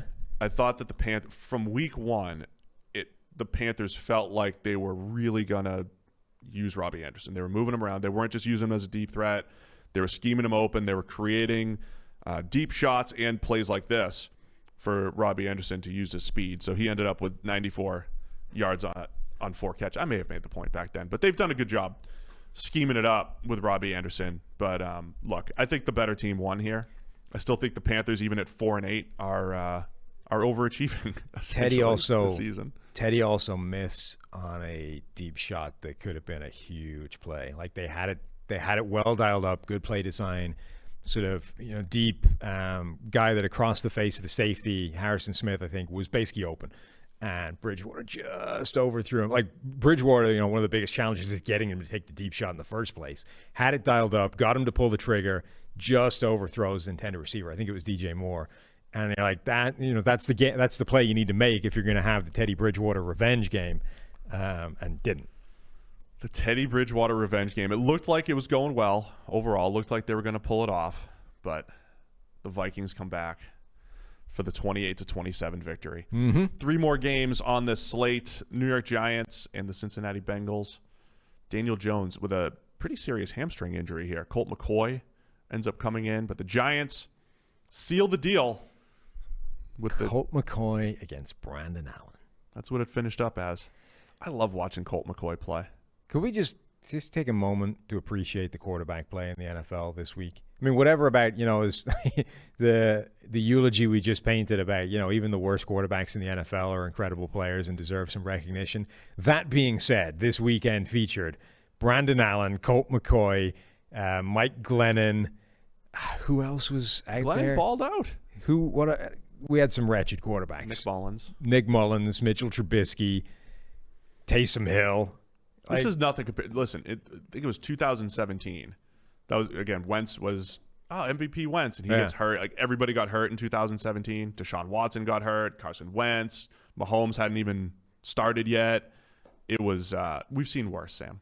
I'm just saying this was we've enjoyed this run of like impressive quarterback league wide for a while, and then this week it was like, wow. My weekly take: Giants feisty defense, especially when you are facing Brandon Allen. Yeah, and the Bengals. I mean, that'll help. I see some Bengals fans souring on Zach Taylor. It's year 2. Yeah. Do you feel like we should see, not this game in particular, it's tough with Ryan Finley or Brandon Allen playing. Should we have seen more from the Bengals? Is Zach Taylor the guy to going forward with Joe Burrow, who's looked good, some of the offensive playmakers that they have? You got to revamp a lot of stuff on this team. Is Zach Taylor the guy going forward for the Bengals? I don't know.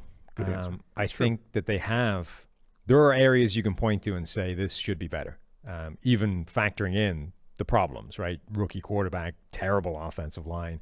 There's a lot of things working against the Bengals this year, but there are some situations where they are not being helped out by the plays that are being called, by the things in the scheme that are being called, like spread wide in 3rd and long situations with no obvious like outlet, stuff like that. Simple things that really shouldn't be a problem, but apparently are. Yeah, I don't know. I don't know that we've seen enough from him and how much he's been relying on Joe Burrow as well. And then for the Giants, they take control of the NFC East. They do. And again, and they're going to lose their next 4-3, and then Dallas in Week 17 is going to win the division for them with 5-11. Well, go dig up the rest of the schedule for the Giants. I just want to highlight some of the players that all graded well for them. Logan Ryan, Jabal Sheard, Jabril Peppers. Again, I've been impressed with what the Giants have pieced together defensively this year. They have hung tough. Say what you want about Brandon Allen on the other side, but the Giants defense should have been on paper playing like the Falcons and the Texans and the teams that have been getting smushed. But they've hung tough in there this year. Yeah, their next 4 at Seattle, against the Cardinals, against the Browns, at the Ravens, and then Week 17 against Dallas. So those next 4 games are not promising for the Giants. No. And Daniel Jones apparently, not breaking news, but somewhat on the show, people are reporting significant hamstring injury. Yeah, when you couldn't throw. Like whatever about like not being able to run at the point where you can't throw without your hamstring giving you problems, that's not a great sign. It looked like an ankle at first, didn't it? It looked like lower body, and then he came back in, tried to throw, and he grabbed his hamstring, and that's got to be something pretty bad. Doctor, is that a tear? I mean, they're all tears. Strain. Strain is a tear. Oh, so it's just a minor tear? Yeah, it's all gradations of tear. Sorry, doctor. Sorry about that. How long is Daniel Jones going to be out? Yeah, a few weeks. Can we get Dr. Pomeranz on the phone here for an official? I got it covered. Don't worry. It's a few weeks. We should really just phone him in every week. Just like right away. I'm sure he's just on call. Oh, yeah. He's not doing to answer. He's not doing much. First place, New York Giants, NFC East as expected. I honestly think they are going to win that division of 5 wins. They're going to win Week 17 against Dallas. That's going to take the division. They're going to host a playoff game, 5-11. All right, here's what I want from you. Can we do a midweek YouTube video? No. Of you. I want you on the board. Yeah, no. I want – listen, if you're going to embrace being NFC East scenario guy. If that holds, by the way, and it does go the way I'm suggesting it, the Rams will lead that division until Week 17. The Rams. Just put the Rams in the playoffs for the NFC East spot. They should think about it. They missed the playoffs. Look, if the NFL is willing to put Kendall Hinton out there to play quarterback, you could bend the rules here in 2020. This is what I'm saying. By the way, check out Cyber 40. That's our sale right now. We're giving 40% off of our subscriptions. Yeah, we are. Wow, you got another week of this until December 7th. 40% off. Cyber 40, CYBER 40. Cyber 40, 40% off any PFF subscription. So that's PFF Edge Elite. It's the college package. So you get all your college grades. This is probably a good time to go get the college grades, I would say, if you're prepping for not only bowl season, but mostly the draft. Yeah. So if you're looking forward to the draft, go check it out. PFF.com. Cyber 40 is the sale. AFC East battle, New York Jets and the Miami Dolphins. Oh, God, I forgot about that game. Yeah. Ryan Fitzpatrick comes back, plays his somewhat efficient brand of football. His efficient brand of football is just him and Devontae Parker being on the same page. Well, really well. I thought it was kind of telling. Did you see the little mic'd up clip from the week before that was Fitzpatrick, giving Tua some words of wisdom? It was like, this, I know we couldn't get anything going this week, right? On the other hand, it was probably a good learning experience for you because sometimes you got to understand that you can't go from 1 to 3 or 1 to 2 to 3 in your progression. You just don't have the time, right? And you're like, okay, that's a good lesson. But then he was like, sometimes it's just 1 to 2 to 50-50 ball, like just heave it at somebody. I'm like, okay. He said that? Yeah, pretty much. I can't remember the phrasing he used, but it was basically like sometimes it's just 1, 2, jump ball. It was basically his lesson. I love it. Fitz put into words the way that he plays. Right. There's that was better. basically his lesson to Tua. It was like, you got to go, you don't have time to get to number 3, so you just got to go 1, 2, jump ball to Parker. That was basically his lesson. I was like, oh, okay, yeah. So Fitz and I work together, former colleague. It's nice that he at least understands what he does, Like, he knows. That's how he plays. I can't remember if I told the story on the podcast or not, but when we were both on as analysts for the Chris Collinsworth Super Bowl special, 2016. Fitz was coming off the year with the Jets, where he had some good jump ball guys. Yeah. He had Eric Decker, he had Brandon Marshall, especially, and he had his best statistical season in a while, but the PFF grade didn't exactly match the stats. So I think we were on the side, and I was kind of trying to explain a little bit of the grading system, and I said something to the effect of a 50-50 ball. Yeah, it's mostly on the receiver, so, but the quarterback won't get as much credit. And he turned and gave me an absolute death stare. Yeah. Like, you're just trashing my entire game, dude. Yep. That's my game. That's what I do. That's designed. Yes. Sometimes you don't have the time. You got to go 1, 2, jump ball. Man. Fitz. He's the man. Anyway, him and Devontae Parker are really on the same page. It's not just jump balls. It's like him throwing the ball early, but it's like it's just them working the back shoulder game quite a bit. The vertical route tree, they do a good job there. On the other side, Sam Darnold with some poor turnover-worthy plays. Yeah. The last one to Xavier Howard, just an absolute disaster. The last one, they were terrible. He's bad. I thought if I missed anything on Darnold, it was that he would have some outside of the pocket magic, and he had earlier in the year, he had that one really spectacular throw. That was one he's of the got best a bunch of of them. I don't think that's not enough. I don't think Marcus Mariota. I think you just can't rely on that. It's just not a big enough part. There was other parts that I liked about Darnold's game, but because if you're not great at everything, then you need that part of your game, right? You need to just be a playmaker. And Darnold, I thought, showed it a lot more in college than he showed in the NFL.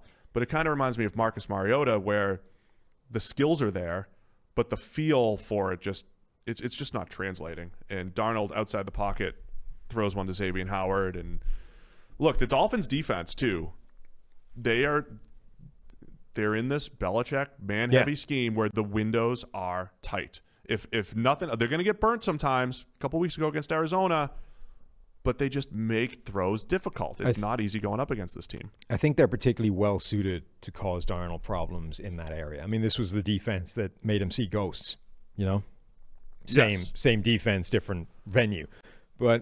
And it's also the thing that concerned me about his college outside of structure plays is that they were all like the Russell Wilson moonball on the run.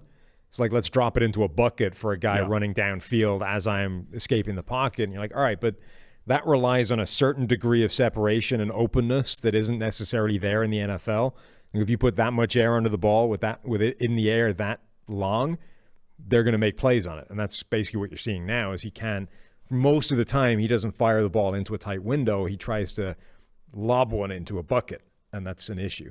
He had a good one was a Rashad Perryman. I mean, most of the time. The point that you made though about the receiving talent with the Jets, I know they just scored 3 points, but you could see the flashes there. Yes, Rashad Perryman going up and making plays, and Denzel Mims just moves well. Like you could see him being a factor, but there's got a lot of work. My two takeaways from this game are: one, the Jets' talent in terms of receiving group, if they can lock them up. I mean, Perriman's not there long term yet. If they lock those guys up, and I think they should at this stage, they have a decent platform for a Trevor Lawrence to come in and be successful quite quickly, if the scheme helps him out, shall we say. The second point I think is worth making, that as much as I still think there is mileage in a Sam Darnold reclamation project, I don't think it is an immediate come in somewhere and start. Like, let's say Phillip Rivers is one and done this year. I don't think the Colts' plan should be, let's bring in Darnold, start him, and see what happens. I think Darnold needs to sit down for a year behind a bridge of some variety. So that, might rule out of Phillip Rivers, but it might put you in the Ben Roethlisberger, Tom Brady situation where, okay, those guys might have another year in 2021. Maybe Darnold can come in, sit behind those guys for a year, and then see what he can do. I mean, he's just too broken at this point to try and step in right away and be good. I agree. I would take that shot. I mean, I would, as a backup, I would take those. Yeah. I would take that up. Yeah, I would do what you're saying. I agree. Xavier Howard with his third straight monster game. He's, we always joked that there would be certain weeks where he'd look like Richard Sherman and, be legit. His last few weeks, he has been that and more. Again, how much do you benefit from guys throwing you the ball? You got 7 interceptions, though, on the season, breaking up passes at an incredible rate, giving up only 40+% of passes into his coverage. And my one other takeaway from the Jets standpoint, they have an intriguing group of corners. I'm not saying they're good, but they're young. And, if you're the Jets, you're evaluating the future. They have Lamar Jackson, the corner, who's all over the place but has good size. Bryce Hall, playing significant time the last few weeks. He is really intriguing. Yes. A guy that had a great season at Virginia in 2018 now, I believe it was. Yep. Injured in 19, was worth it in middle rounds to take a shot there. Arthur Millette is there. I mean, they've got some corners that they're just evaluating down the stretch here that are worth a look. Marcus May making plays as a safety, too. He'll be hitting free agency. I think he made himself some money even yesterday, making plays on the ball. All right, let's wrap this up. Who's left here? Cleveland and Jacksonville. Baker versus Glennon. Baker versus the Jags. Baker was really good outside of the terrible wide open misses that he had. He's still, yeah. It's like he's more likely. He is more likely to throw a laser beam deep comeback right on the front number where it needs to be than hitting an open slant, hitting some open underneath routes that were just, that were there for the taking that he missed. Yeah. The miss for the touchdown was atrocious. Baker, this was the game. This is like the Bengals game, right? This is my problem with Baker all season long. This is going to wind up being like his best grade, right, of the year. Or no, second best after that. Second best after that Bengals game. Yep. So basically the only other good game he's had, good in air quotes, Mark Schlereth, air quotes. He played well. He made some great passes. He was really accurate on some. But this, again, falls into this category of, like, what did the defense do to cause him problems? And the answer was basically nothing.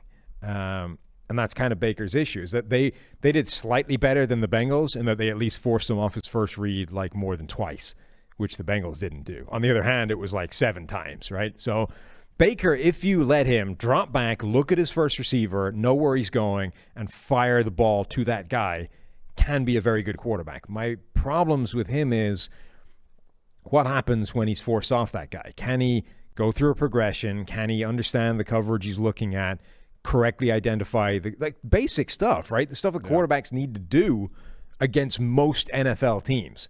Can he do that? And I think that is still a very open question. We went into the game and it was like, if Baker can't fire against the Jags, can he ever do it? And the answer is, well, if he can't, no. Like, if he can't do it this week, no, he'll never do it. Now, that doesn't mean that because he did do it, he therefore can do it against everybody else. This was if he couldn't do it against this game, it was time to already, like, genuinely you would be talking about, we probably need to move on from Baker. Well, there's value in dominating right, but opponents that it's an uneven, right? It's an uneven equation, right? It's like if he can't achieve good things against this Jags defense, you need to start, like, blow it up. Forget about it. He's already done. If he can, it doesn't mean that the reverse is true. It doesn't mean that, like, everything is good, Baker is fixed. It just means that, okay, at least we don't have to blow it up now. It's still an open question mark, but, we can at least move forward now. Yeah, I mean, look, there should have been a couple. I mean, Harrison Bryant had a touchdown that he easily could have held on to. And that's why his grade is a lot better than the numbers, Yeah, right? His so- completion rate was like, 19 of 30 or something. But again, he makes that play and he misses the wide open touchdown. There should have been, like, the stats should have looked a lot better in this one for Baker, either because of the receivers or because of him. Mike Glennon ends up grading okay. It was 3 big-time throws in there, deep crosser. He played okay. He made some good throws. I mean, Mike Glennon's he's a solid backup quarterback who can go out and put Mike this Glennon team is like together. the perfect quarterback to compare to the Denver situation, right? It's like you think Mike Glennon sucks. Mike Glennon is freaking amazing compared to like a guy that you pull off the practice squad. Oh, absolutely. Who hasn't played quarterback since, years ago in college. Glennon is like a perfect third-round pick, too, where he showed enough. Yeah. As long as you don't get attached to him. He showed enough as a starter back in 2013 or whatever it was. And but ultimately they ended up replacing him, and he becomes a pretty good backup. If you get Mike Glennon out of a random third-round pick, you have exceeded the value of a third-round pick by a mile. Agreed. But the Jags, they're still in the running for Trevor, for Justin Fields, for whoever it might be. From a quarterback standpoint, Browns moved to 8-3. When are you ready to buy into the Browns, man? Are you ready? Baker Mayfield does that against a good team. Okay. Still they're good. To be determined. Everything that the Browns did this offseason to make life easier for Baker Mayfield has worked, right? Offensive line is better in 3 different positions, by the way. They got better at right tackle by paying a lot of money for Jack Conklin. They got better at left tackle by drafting a guy in the first round, and they got better at right guard by stumbling into a miracle season from Wyatt Teller that nobody could have possibly seen coming. So No. Wyatt Teller. I said breakout season for Wyatt Teller. You did not. I didn't know he was becoming Marshall Yonda. To coin. Check out the archives. Breakout candidate, Wyatt Teller. To paraphrase the great and wonderful Austin Gale, Wyatt Teller's own mother didn't see that breakout season coming. Oh, keep the moms out of it again, Austin.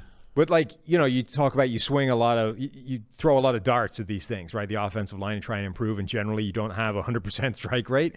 They had like 150% strike rate. They hit on both the things they tried to improve and accidentally improved somewhere else as well. I also we had them ranked as the number 6 offensive line coming into the season. Anyway, so the offensive line got better. Yeah. The scheme is way better. It actually has a design and purpose now. It functions. The run game is dominant. Like everything they did to make Baker's life better has worked, and yet he hasn't really. In fact, he's played worse this season than he did a year ago when we were willing to throw him into the dumpster and say this whole thing is a disaster. So the only time Baker Mayfield has looked good this season is when he's played defenses that are so bad you have to effectively throw out the result.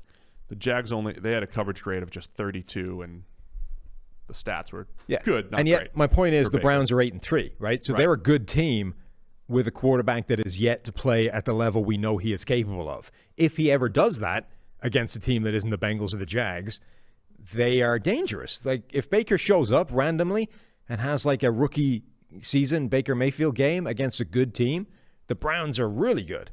But I haven't seen that yet. So we're in week 12. We'll see. Right. We'll see if it ever shows up. Is that it, man? We've got Monday Night Football, Eagles and Seahawks, and as of now, Tuesday Night Football, Steelers, Ravens. We'll see who shows up. Where everybody has COVID. Yeah, we'll see who shows up for the Ravens. Is Lamar going to be out of quarantine in time for that? Or they've got 18 people on the COVID list, and tests are still coming. I don't know how they're playing that game. Seems like it's a bit of a mess in that one. So 2 more games to go. Thanks to everybody for tuning in. We'll be back here on Thursday, regularly scheduled time, previewing all of the Week 13 action. But for now, get to PFF.com. Cyber40, that's your 40% off promo code, 40% off all PFF subscriptions over at PFF.com. Thanks to everybody for tuning in. Talk to you guys Thursday. Thanks for watching the PFF YouTube channel. And if you want to subscribe, all you have to do is push the button. Don't forget everything you get. A little fantasy, push the button. A little green line for the gambling aspects of the game, push the button. College football, push the button. The YouTube channel from PFF.